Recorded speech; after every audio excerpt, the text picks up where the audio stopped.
ID கம்பெனில வேலை பார்க்கிற பலரும் தாவேகாவுக்கு சென்னையில் வாக்களித்திருக்கிறார்கள். இவன் எவனாவது சோத்துல முன்னாடி தட்டுல சோறு போட்டு உட்கார்ந்து இருப்பான், அந்த சோத்தை சாப்பிடுறான்ல, அந்த சோறுல உப்பு போட்டு சாப்பிடுறான்ல, அந்த சோறு திராவிட முன்னேற்ற கழகம் அவனுக்கு தந்த சோறு. அதாவது இன்னைக்கு ஐடி துறையில பணியாற்றக்கூடிய ஊழியர்களுக்கெல்லாம் பாத்தீங்கன்னா சம்பளம் சாப்பாடெல்லாம் கிடைக்குதுன்னா அதுக்கான காரணம் யாரு அப்படின்னு கேட்டீங்கன்னா திராவிட முன்னேற்ற கழகம்னு சொன்னது யாருன்னு பார்த்தீங்கன்னா பத்திரிகையாளரோ ஊடகவியலாளரோ கிடையாது. திமுகவிற்கு வாக்கு கேட்டுட்டு திமுக கூட சுத்திட்டு இருக்கக்கூடிய நபர், ஆனால் திமுக உறுப்பினர் கிடையாது, நான் பொதுவாக பேசக்கூடியவன் அப்படிங்கிற மாதிரி எல்லா ஊடக நிகழ்ச்சிகளையும் பங்கெடுத்துக் கொள்வார். இவர் ஊடகவியலாளர் அப்படின்னு அடையாளப்படுத்தி கொண்டாலும் அடிப்படையில் இவர் ஒரு திமுக ஆதரவாளர். சரி, எதனால திமுக ஆதரவாளர் இந்த மாதிரி தாவேகாவிற்கு வாக்களித்தவர்கள் மீது ஒரு வன்மத்தை கொட்டணும், அவர்களை எதற்காக திட்டணும் அப்படிங்கிற ஒரு கேள்வி இருக்கு இல்லையா? இப்போ ஒரு சில சமயங்களில் ஒரு பொதுநல நோக்கோடு சில கேள்விகளை கேட்கலாம். நீங்கள் ஏன் விஜய் பின்னாடி போறீங்க, விஜய் ஒரு அரசியல் ஒரு தெளிவான அரசியலாக இல்லையே, நீங்கள் அவருக்கு ஏன் வாக்கு செலுத்துறீங்க அப்படிங்கிற மாதிரிலாம் கேட்கறதுன்றது வேற. ஆனால் இந்த கேள்விங்கிறது அந்த வெளிப்பாட்டில் வந்தது கிடையாது. திமுகவினுடைய வெற்றி வாய்ப்பெல்லாம் பல தொகுதிகளில் பறிபோகுதே, திமுகவினுடைய வாக்குகள்லாம் இப்படி பிரியுதே அப்படிங்கிற அந்த வழியினுடைய வெளிப்பாடு தான் இந்த கதறல். அதாவது சென்னைக்குட்பட்ட 16 தொகுதிகளில் கடந்த முறை பார்த்தீங்கன்னா திமுக தான் வெற்றி பெற்றது. திமுக காங்கிரஸ் கட்சி வேளச்சேரியில் ஒரு கூட்டணி, அதுவும் திமுக கூட்டணி தான். அப்படி எல்லா தொகுதிகளையுமே திமுக கைக்குள்ள வச்சிருந்தாங்க. அப்போ அந்த பகுதியில் அதிமுக எவ்வளோ வலுவாக இருக்குன்னு கேட்டிங்கன்னா அப்படியே பாதி. திமுக 49 விழுக்காடு வாக்குகள் வச்சுருப்பாங்க, அதிமுக 25 விழுக்காடு வாக்குகள் தான் இருக்கும். அங்கே ஆப்போனண்டே இல்லை, அங்கே நம்ம வாக்குகளை பிரிக்கிறதுக்கு யாருமே இல்லை அப்படிங்கிற மாதிரி ஒரு மெதப்பில் இருந்திருப்பாங்க இல்லையா? உண்மையிலேயே இந்த முறை விஜய் அவர்களுடைய வருகை பார்த்தீங்கன்னா சென்னை உள்ளிட்ட நகரங்களில் அதிகப்படியான வாக்குகளை வாங்கினது உண்மை. அதன் அடிப்படையில் தான் சொல்கிறாப்புல, சென்னையில் ஐடி நிறுவனத்தில் பணிபுரியக்கூடிய தொழிலாளர்கள் அதிகம், அதனால் நீங்கள்லாம் பார்த்தீங்கன்னா நியாயப்படி உங்களுக்கு இந்த ஐடி ஹப்பெல்லாம் உருவாக்கி கொடுத்துருக்கக்கூடிய திமுக தான் நீங்கள் வாக்களிச்சிருக்கணும், ஏன் நீங்கள் விஜய்க்கு வாக்களிச்சிங்க அப்படின்னு சொல்லி கேட்குறாப்புல. ஸ்டாலின் அவர்களே இதெல்லாம் கேட்க மாட்டார். அதாவது என்னுடைய அப்பா தான் முன்னாள் முதலமைச்சராக இருந்தார், அவர் தான் உங்களுக்கு இதெல்லாம் பண்ணார், நீங்கள் எனக்கு வாக்களிங்கன்னு அவரு கேட்கல. ஆனால் செந்தில்வேல் அவர்கள் கேட்டுட்டு இருக்காரு. என்ன சொல்ல வர்றாங்க அப்படின்னா, திமுகன்ற ஒரு கட்சி இல்லை அப்படின்னா இன்றைக்கு ஐடி இண்டஸ்ட்ரியே தமிழ்நாட்டுக்குள்ளே வந்திருக்காது. இங்கே யாருக்குமே பார்த்தீங்கன்னா ஐடி துறையில் வேலை கிடைச்சிருக்காது, நீங்கள் முன்னேறி இருக்கவே மாட்டீங்க, நீங்கள் சாப்பாட்டுக்கு கஷ்டப்பட்டுட்டு இருப்பீங்க, உங்கள் வாழ்வாதாரமே மேம்பட்டு இருக்காது அப்படின்றத சொல்ல வர்றாரு. இது திமுகன்ற கட்சிக்கு மட்டும் சொல்கிறது கிடையாது. நீங்கள் பார்த்தீங்கன்னா பெரியார் அவர்கள் எடுத்துக்கிட்ட இதுதான் சொல்லுவாங்க. பெரியார் இல்லைன்னா நீங்கள் எல்லாம் இன்றைக்கு பார்த்தீங்கன்னா படிச்சிருக்கவே மாட்டீங்க, பள்ளிக்கூடம் போயிருக்கவே மாட்டீங்க அப்படின்னு சொல்லி சொல்லுவாங்க. ஸோ இது ஒரு டிஃபால்ட்டாக ஒரு கிளைமாக திமுக தரப்பு எல்லாருமே வச்சுருப்பாங்க. கட்சியை பார்த்தீங்கன்னா திமுக, ஒரு ஐடியாலஜியாக பார்த்தீங்கன்னா பெரியார் எடுத்துட்டு வந்துருவாங்க, இவர் இல்லைன்னா எதுவுமே இல்லை அப்படிங்கிற மாதிரி. அப்போ நம்ம எளிமையாக எதிர்த்தரப்புல இருந்து கேட்குற சில கேள்விகள் இருக்கும் இல்லையா? என்ன அப்படின்னா, பக்கத்து மாநிலமான கர்நாடகாவும் சரி ஆந்திராவும் சரி இங்கெல்லாம் முன்னேறதுக்கான காரணம் யாரு? இங்கே திமுக இருந்த மாதிரி அங்கே எந்த கட்சி இருந்தது?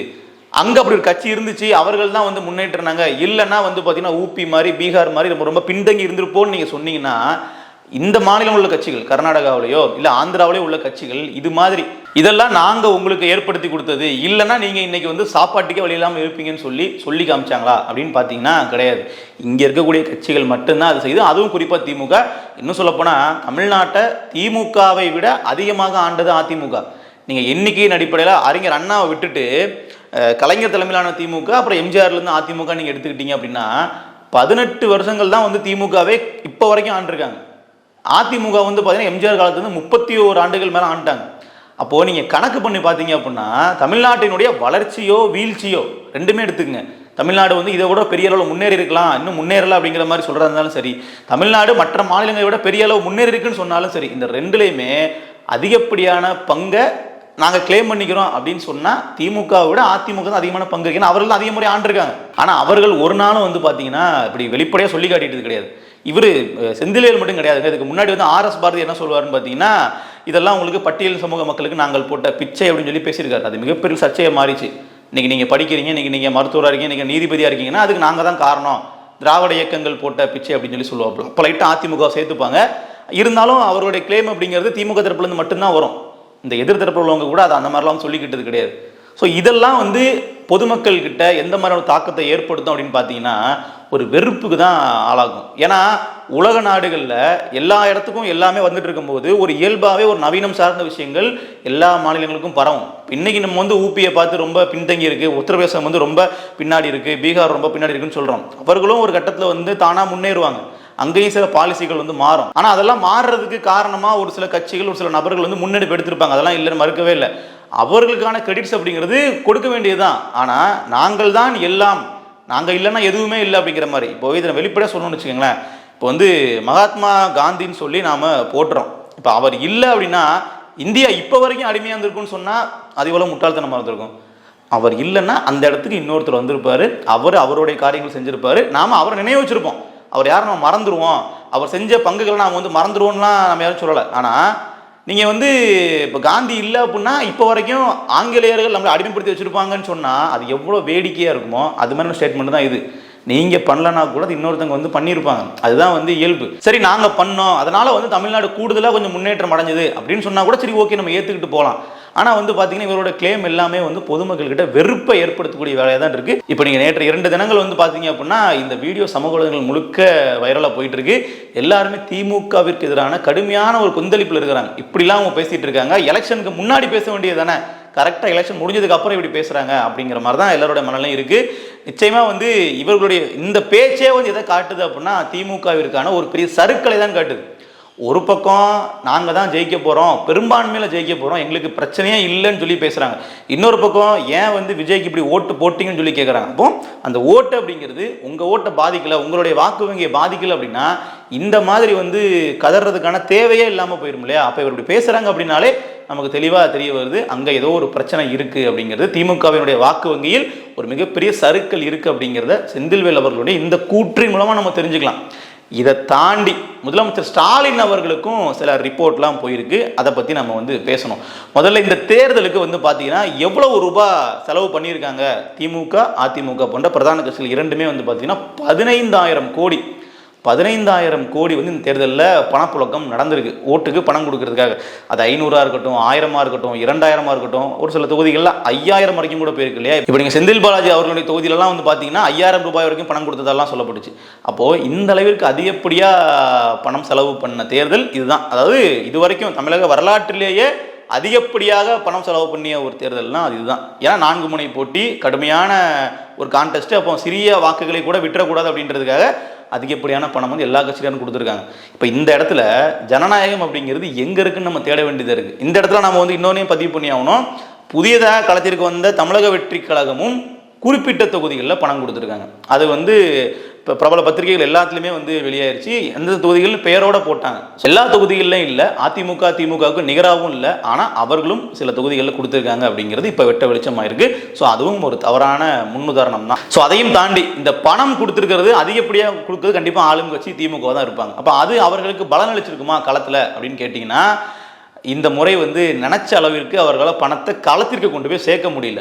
ஏன்னா கடந்த 5 ஆண்டுகளில் வந்து பார்த்தீங்கன்னா திமுக ஆட்சியில் யார் மிகப்பெரிய அளவில் பலன் அடைஞ்சிருக்காங்கன்னு எடுத்துக்கிட்டிங்கன்னா மாவட்ட செயலாளர்கள், அமைச்சர்கள் மட்டும்தான். இந்த கீழ் மட்டத்தில் உள்ள ஒன்றிய செயலாளர், பகுதி செயலாளர்ன்ற மாதிரி அந்த பிரான்ச்சில் கடைசியாக இருப்பாங்க இல்லையா, அவர்களுக்கெல்லாம் எந்த விதமான பணம் சார்ந்த பெனிஃபிட்டும் கிடைக்கல. கடந்த 5 ஆண்டுகளில் அவர்கள் எதுவுமே சம்பாதிக்கல. என்ன பண்ணிட்டாங்க, மொத்தமாக தலைமையிலேருந்து பணம் கீழே வரும்போது அவர்கள் கைக்கு வந்த பணத்தை அப்படியே வச்சுக்கிட்டாங்க. கிரவுண்டில் ஃபுல்லாக டிஸ்ட்ரிபியூட் பண்ணல. இது எல்லா கட்சிகளிலும் இருக்கிற பிரச்சனை தான். ஆனால் திமுகவில் இந்த முறை ரொம்ப அதிகம். அதற்கான காரணம் அப்படிங்கிறது 5 வருஷமாக எங்களுக்கு எதுவுமே நீங்கள் வாய்ப்பை ஏற்படுத்தி கொடுக்கல, எங்களுக்கு இப்போ தான் பணம் கிடச்சிருக்குன்னு சொல்லி அப்படியே எல்லாத்தையும் எடுத்துட்டாங்க. இப்படி சென்னை உட்பட பல தொகுதிகளில் வந்து சரியாக பணப்பட்டுவாடை செய்ய முடியல. நீங்கள் நல்லா பார்த்தீங்கன்னா தெரியும், தேனி பெரிய குளத்தில் வந்து எங்களுக்கு பணம் கிடைக்கல, பக்க தெருவுக்கு நீங்கள் பணம் கொடுத்துருக்கீங்க, எங்கள் தெருவுக்கு நீங்கள் பணம் கொடுக்கலன்னு சொல்லி மக்கள் போராடின காட்சிகளாக நம்ம இந்த தேர்தலில் பார்த்தோம். அப்போ அந்த அளவிற்கு வந்து பணப்பட்டுவாடா பெரிய அளவில் ஒரு சில தொகுதியில் நடந்தாலும் எல்லா மக்களுக்கும் போய் சேரலை அப்படிங்கிறது மிகப்பெரிய சிக்கல். இதனாலேயே திமுகவிற்கு விழ வேண்டிய சில வாக்குகளும் விழலை அப்படிங்கிறது சர்வே ரிப்போர்ட்டாக ஸ்டாலின் அவர்களுக்கே போயிருக்கு. இந்த மாதிரி வந்து சரியாக பணப்பட்டுவாடா நடக்காத தொகுதியில் இதெல்லாம் அப்படிங்கிற மாதிரி சொல்லும்போது ஸ்டாலின் அவர்கள் அந்தந்த தொகுதி பொறுப்பாளர்களுக்கு ஃபோன் பண்ணி ஏன் இப்படி பண்ணீங்க அப்படின்னு விளக்கத்தெல்லாம் வந்து கேட்டிருக்காப்புல. ஸோ இது ஒரு பக்கமா.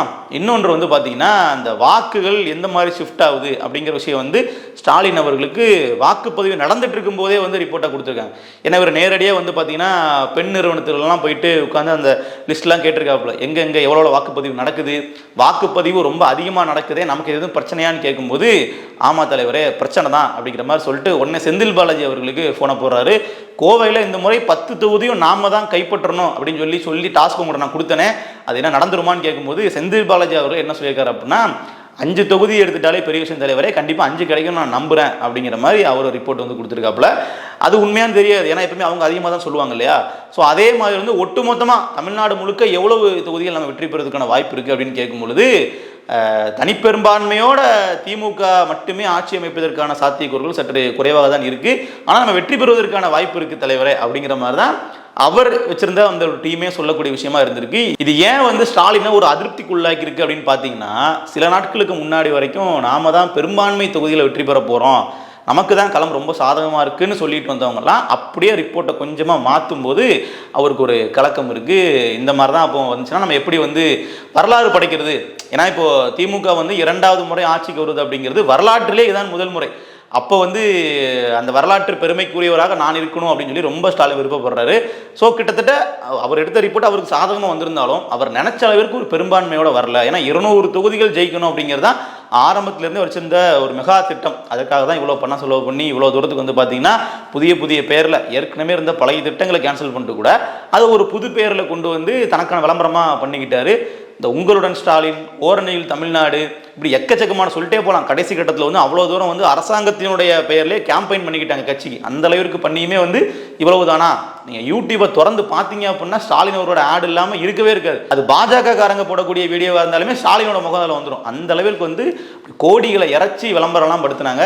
இருந்தாலும் அந்த அளவிற்கு எதிர்பார்த்த ரிசல்ட் இல்லையோ அப்படிங்கிற கவலை ஸ்டாலின் அவர்களுக்கு. இதில் வெற்றி வாய்ப்பை பாதிக்கக்கூடிய இன்னொரு சிக்கல் என்னன்னு பார்த்தோம்னா, காங்கிரஸ் கட்சிக்கு இடையே நடந்த ஒரு சலசலப்பு.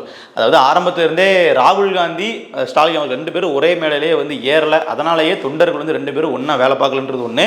அதையும் தாண்டி காங்கிரஸ் வேட்பாளர்கள் நிற்கக்கூடிய தொகுதிகளுக்கெல்லாம் பணம் யார் செலவு பண்ணுவாங்கன்னு ஒத்துக்கிட்டாங்கன்னா திமுக தலைமை தான். நாங்கள் வந்து பணத்தை செலவு பார்த்துக்கிறோம், நீங்கள் வேலை செய்யுங்க அப்படிங்கிற மாதிரி தான் சொன்னது. ஆனால் கடைசி நேரத்தில் வந்து காங்கிரஸ் வேட்பாளர்கள் நின்ன தொகுதியில் பணம் வந்து செலவு செய்யப்படவில்லை. அங்கே உள்ள திமுக லோக்கல் பிரமுகர்களும் சப்போர்ட் செய்யவில்லை. இதனாலேயே வந்து ஒரு சில கூட்டணி தொகுதிகளினுடைய வெற்றி வாய்ப்பு இப்போ வந்து பெரிய அளவில் பாதிப்புக்கு உள்ளாக இருக்குது.